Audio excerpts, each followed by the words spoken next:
வணக்கம். இது சமூகம் மீடியாவின் இன்றைய உலகச் செய்திகள். முதலில் தலைப்புச் செய்திகள்.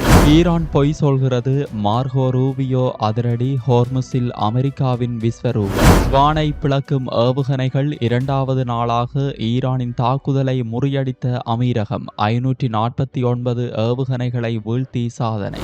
வாபஸ் பெறப்பட்ட ப்ரொஜெக்ட் ஃப்ரீடம். ஈரான் பேச்சுவார்த்தையில் முன்னேற்றம், ட்ரம்ப் திடீர் அதிரடி. ஆளில்லா கடல், அதிரும் ஜலசந்தி. ஹோர்முஸ் பாதையில் 95% போக்குவரத்து முடக்கம். வாஷிங்டனில் ரகசிய ஆலோசனை. அமெரிக்க அதிகாரிகளுடன் கத்தார் அமைச்சர் திடீர் சந்திப்பு. அமீரகத்தின் பக்கம் நிற்கும் உலக நாடுகள். ஈரான் தாக்குதலுக்கு பின் உருவான மெகா கூட்டணி. இந்தியா வியட்நாம் கைகோர்ப்பு. பாதுகாப்பு மற்றும் வர்த்தகத்தில் புதிய அதிரடி ஒப்பந்தங்கள்.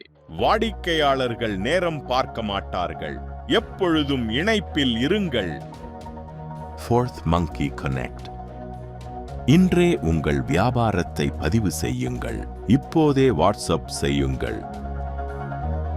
வளைகுடா போர் மற்றும் உலக பொருளாதாரம் குறித்த மிக முக்கியமான தகவலை அமெரிக்க வெளியுறவுத்துறை செயலாளர் மார்கோ ரூபியோ வெளியிட்டுள்ளார். ஈரானின் அணு ஆயுத கனவு மற்றும் அமெரிக்காவில் உயர்ந்து வரும் எரிபொருள் விலை குறித்து அவர் விடுத்துள்ள எச்சரிக்கைகள் சர்வதேச அளவில் விவாதத்தை கிளப்பியுள்ளன. ஈரானின் அணுசக்தி கொள்கை குறித்து ரூபியோ முன்வைத்துள்ள கடுமையான விமர்சனங்கள் தங்களுக்கு அணு ஆயுதம் வேண்டாம் என்று ஈரான் கூறுவதாக சொல்வது உண்மையல்ல என ரூபியோ குற்றம் சாட்டியுள்ளார். ஈரானின் ரகசிய நிலத்தடி செறிவூட்டல் மையங்கள் மற்றும் ஏவுகணை மேம்பாடுகளே அவர்களின் அணு ஆயுத லட்சியத்திற்கு சான்று என அவர் சுட்டிக்காட்டியுள்ளார். ஈரான் உண்மையிலேயே அமைதியை விரும்பினால் அதை நிரூபிக்க இதுவே அவர்களுக்கு கடைசி வாய்ப்பு என அவர் எச்சரித்துள்ளார். ஹோர்முஸ் ஜலசந்தியை மீட்கும் அமெரிக்காவின் திட்டத்திற்கு பல நாடுகள் ஆதரவு தெரிவித்துள்ளன. பல நாடுகள் தங்களின் பெயர்களை வெளியிடாமல் அமெரிக்காவிற்கு ஆதரவளிக்க முன்வந்துள்ளன. சில நாடுகள் கடற்படை உதவிகளையும் சில நாடுகள் ராஜதந்திர உதவிகளையும் வழங்க உள்ளன. இந்த திட்டத்தின் முதன்மை பொறுப்பு அமெரிக்காவினுடையது. ஏனெனில் இந்த பகுதியில் அதிகாரத்தை செலுத்தக்கூடிய ஒரே நாடு நாம் தான். இது உலக நாடுகளின் கப்பல்களை மீட்க நாம் செய்யும் உதவி என ரூபியோ முழங்கினார். அமெரிக்காவில் எரிபொருள் விலை உயர்வு குறித்து ரூபியோவின் பகிர் கணிப்பு போர் தொடங்குவதற்கு முன்பு இருந்ததை விட தற்போது பெட்ரோல் விலை 50% உயர்ந்துள்ளது. ஈரான் அணு ஆயுதம் வைத்திருந்தால் அவர்கள் ஹோர்முஸ் ஜலசந்தியை மூடும்போது நம்மால் ஒன்றும் செய்ய முடியாது. அப்போது பெட்ரோல் விலை ஒரு கேலனுக்கு $8 அல்லது $9 உயரும் அபாயம் உள்ளது என அவர் எச்சரித்துள்ளார். வத்திக்கான் பயணத்திற்கு முன்னதாக போப் லியோ மற்றும் டொனால்ட் ட்ரம்ப் இடையிலான மோதல் குறித்து ரூபியோ கருத்து தெரிவிக்கையில் இருவருக்கும் இடையே கருத்து வேறுபாடுகள் இருந்தாலும் மத சுதந்திரம் போன்ற பொதுவான விடயங்களில் வத்திக்கானுடன் பேச நிறைய இருப்பதாக ரூபியோ கூறினார். அமைதியை பிரசங்கிப்பதே திருச்சபையின் பணி. அனைத்து அணு ஆயுதங்களுக்கும் நாங்கள் எதிரானவர்கள் என போப் மீண்டும் உறுதிப்பட தெரிவித்துள்ளார். வளைகுடா பகுதியில் கடந்த சில வாரங்களாக நிலவி வந்த தற்காலிக அமைதி இப்போது முழுமையாக குலைந்துள்ளது. ஈரானில் இருந்து ஏவப்பட்ட ஏவுகணைகள் மற்றும் ட்ரோன்களை ஐக்கிய அரபு அமீரகம் இரண்டாவது நாளாக வெற்றிகரமாக இடைமறித்து அளித்துள்ளது. அமீரக பாதுகாப்பு அமைச்சகம் வெளியிட்டுள்ள சமீபத்திய தகவல்கள் மே 4 மற்றும் மே 5 ஆகிய தேதிகளில் ஈரானில் இருந்து ஏவப்பட்ட 12 பாலிஸ்டிக் ஏவுகணைகள், 3 குரூஸ் ஏவுகணைகள் மற்றும் 4 ட்ரோன்களை அமீரகத்தின் வான் பாதுகாப்பு அமைப்புகள் நடு வானிலேயே சுட்டு வீழ்த்தின. இந்த தாக்குதலில் ஃபுஜைரா எண்ணெய் தொழில் மண்டலத்தில் ஒரு ட்ரோன் விழுந்து தீ விபத்து ஏற்பட்டது. இதில் 3 இந்தியர்கள் உட்பட பலர் காயமடைந்துள்ளதாக உறுதி செய்யப்பட்டுள்ளது. போர் தொடங்கிய பிப்ரவரி 28 முதல் இதுவரை மொத்தம் 549 பாலிஸ்டிக் ஏவுகணைகள் மற்றும் 2260 ட்ரோன்களை அமீரகம் இடைமறித்துள்ளது. இது உலக வரலாற்றிலேயே மிகப்பெரிய வான் பாதுகாப்பு நடவடிக்கையாக பார்க்கப்படுகிறது.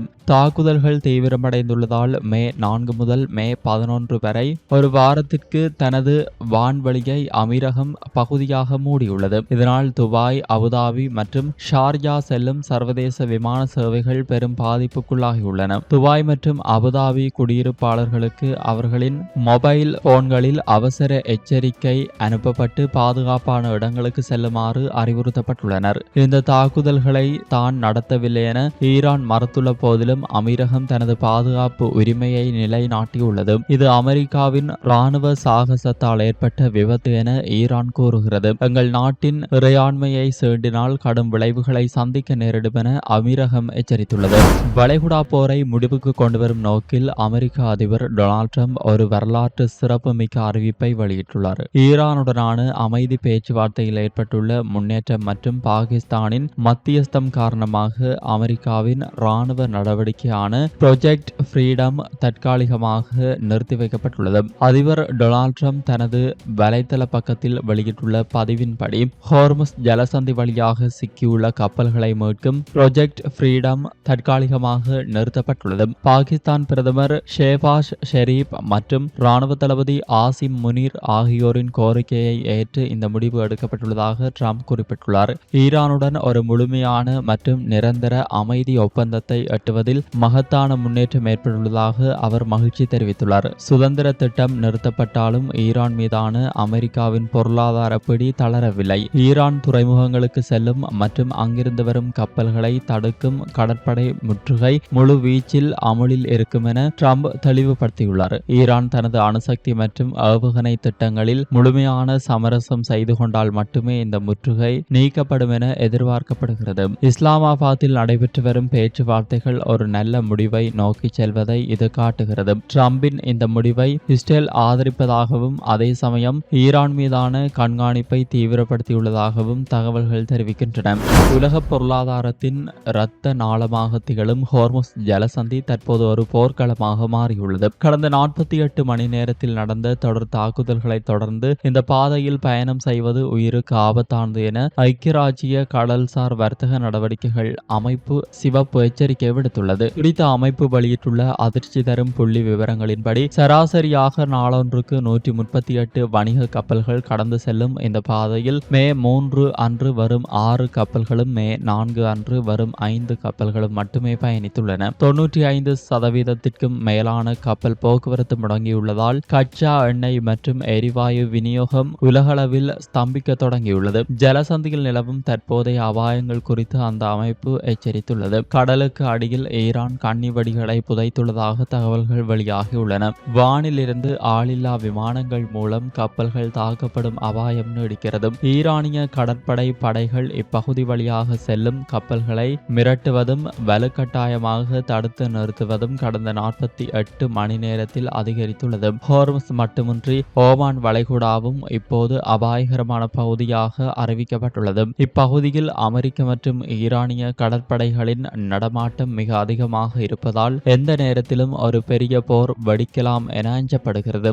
ஈரானிய கடலோர பகுதிகளில் கப்பல்கள் சிறைபிடிக்கப்பட வாய்ப்புள்ளதால் மாற்று பாதைகளை தேடி உலக நாடுகள் ஓடிக்கொண்டிருக்கின்றன. ஸ்ரீ சக்திவேல் ஜோதிட ஆராய்ச்சி நிலையம். வேலை, தொழில், கல்வி வழிகாட்டுதல், அவசர ஜோதிட சேவை எல்லாம் ஒரே இடத்தில். ஸ்ரீ சக்திவேல் ஜோதிட ஆராய்ச்சி நிலையம். வளைகுடா பிராந்தியத்தில் பதற்றம் தணியாத நிலையில் கத்தார் வெளியுறவு அமைச்சகத்தின் இணை அமைச்சர் முகமது பின் அப்துல் அசிஸ் அல் குலைஃபி வாஷிங்டன் டிசியில் மூத்த அமெரிக்க அதிகாரிகளை சந்தித்து பேசியுள்ளார். இந்த சந்திப்பு ஹோர்முஸ் ஜலசந்தி விவகாரத்தில் பெரும் மாற்றத்தை ஏற்படுத்தும் என எதிர்பார்க்கப்படுகிறது. அல் குலைஃபி அமெரிக்காவின் இரு முக்கிய அதிகாரிகளுடன் தனித்தனியாக ஆலோசனைகளை நடத்தியுள்ளார். பயங்கரவாத எதிர்ப்புக்கான ஜனாதிபதியின் மூத்த ஆலோசகரான செபாஸ்டியன் கோர்காவை சந்தித்து பிராந்திய பாதுகாப்பு மற்றும் தீவிரவாத ஒழிப்பு நடவடிக்கைகள் குறித்து விவாதித்துள்ளார். தெற்கு மற்றும் மத்திய ஆசிய விவகாரங்களுக்கான அமெரிக்க வெளியுறவுத்துறை உதவி செயலாளர் பால் கபூரை சந்தித்து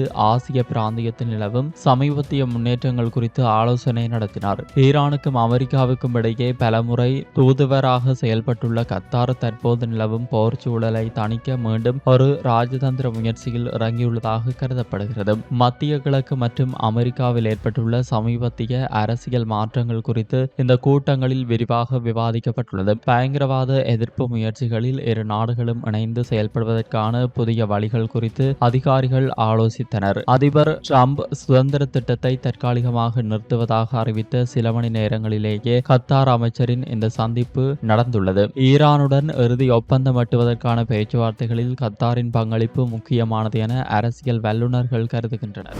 ஐக்கிய அரபு அமீரகத்தின் ஃபுஜைரா உள்ளிட்ட பொதுமக்கள் வசிக்கும் பகுதிகள் மற்றும் எண்ணெய் கிடங்குகள் மீது நடத்தப்பட்ட ஏவுகணை தாக்குதல்கள் சர்வதேச அளவில் பெரும் கொந்தளிப்பை ஏற்படுத்தியுள்ளன. இந்த இக்கட்டான சூழலில் பிராந்திய தலைவர்கள் அனைவரும் அமீரக அதிபருக்கு தங்களின் ஆதரவை தெரிவித்துள்ளனர். ஐக்கிய அரபு அமீரகத்தின் அரசு செய்தி நிறுவனம் வெளியிட்டுள்ள தகவல்படி அதிபர் ஷேக் முகமது பின் சயீத் அல் நஹ்யானை தொடர்பு கொண்டு தலைவர்கள் பேசியுள்ளனர். இஸ்ரேலிய பிரதமர் நெதன்யாகு அமீரகத்தின் மீதான இந்த தாக்குதல்களை கடுமையாக கண்டித்ததோடு அமீரகத்தின் பாதுகாப்பிற்கு இஸ்ரேல் என்றும் துணை நிற்கும் என உறுதியளித்துள்ளார். ஜோர்டான் மன்னர் அப்துல்லா அமீரகத்தின் ஸ்திரத்தன்மையை பாதிக்க நினைக்கும் சக்திகளுக்கு எதிராக ஒன்றிணைந்து செயல்பட போவதாக தெரிவித்துள்ளார். ஈராக் குர்திஸ்தான் பிராந்தியத்தின் தலைவரும் தனது ஒற்றுமையை வெளிப்படுத்தியுள்ளார். இந்த தாக்குதல்களின் அழைப்புகள் வரும் சம்பிரதாயம் மட்டுமல்ல, இது ஈரானுக்கு விடுக்கப்பட்டுள்ள ஒரு ராஜதந்திர எச்சரிக்கையாக பார்க்கப்படுகிறது. அமீரக குடிமக்களின்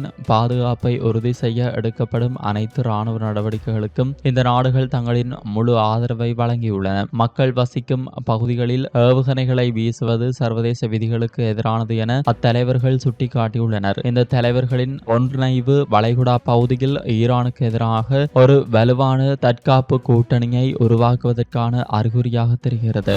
தென்கிழக்கு ஆசியாவின் வலிமை மிக்க நாடான வியட்நாமின் அதிபர் டோ லாம் தனது முதல் அரசுமுறை பயணமாக இன்று இந்தியா வந்தடைந்தார். பதவியேற்ற பிறகு அவர் மேற்கொள்ளும் இந்த முதல் இந்திய பயணம் இரு நாடுகளுக்கும் இடையிலான உறவில் ஒரு புதிய மைல்கல்லாக பார்க்கப்படுகிறது. புதுடில்லி வந்தடைந்த அதிபர் டோ லாமுக்கு இந்திய அரசு சார்பில் சிறப்பான வரவேற்பு அளிக்கப்பட்டது. மத்திய இணையமைச்சர் நித்யானந்த் ராய் நேரில் சென்று அதிபர் டோ லாமை வரவேற்றார். இந்தியாவும் வியட்நாமும் தங்களின் விரிவான மூலோபாய கூட்டாண்மையின் 10வது ஆண்டை கொண்டாடும் வேளையில் இந்த பயணம் நடைபெறுகிறது. 3 நாட்கள் நீடிக்கவுள்ள இந்த பயணத்தில் பிரதமர் மோடியுடன் அதிபர் டோ லாம் உயர்மட்ட ஆலோசனைகளை நடத்தவுள்ளார். தென்சீன கடலில் நிலவும் பதற்றமான சூழலில் இரு நாடுகளும் தங்களின் பாதுகாப்பு மற்றும் ராணுவ ஒத்துழைப்பை அடுத்த கட்டத்திற்கு கொண்டு செல்ல உள்ளன. தகவல் தொழில்நுட்பம், எரிசக்தி மற்றும் உற்பத்தி துறைகளில் இரு நாடுகளுக்கும் இடையே முக்கிய ஒப்பந்தங்கள் கையெழுத்தாக வாய்ப்புள்ளது. வளைகுடா மற்றும் ஆசிய பிராந்தியத்தில் நிலவும் போர் சூழலுக்கு மத்தியில் அமைதியை நிலைநாட்ட இரு நாடுகளும் ஒன்றிணைந்து செயல்படுவது குறித்து விவாதிக்கப்பட உள்ளது. இத்துடன் இந்த பதிவானது நிறைவுக்கு வருகிறது. இந்த பதிவு பற்றிய உங்களின் கருத்தை காமெண்ட்ஸ் பக்கத்தில் பதிவிடுங்கள். மீண்டும் மற்றொரு காணொளியில் சந்திப்போம். இது போன்ற பல செய்திகளை தெரிந்து கொள்ள நம்முடைய சமூக மீடியா யூடியூப் சேனலை சப்ஸ்கிரைப் செய்து அருகிலுள்ள பெல் பட்டனை கிளிக் செய்யுங்கள். மேலும் செய்திகளை உடனுக்குடன் தெரிந்து கொள்ள சமூகமீடியா.com என்ற இணையதளத்தின் வாயிலாக எங்களுடன் இணைந்திருங்கள்.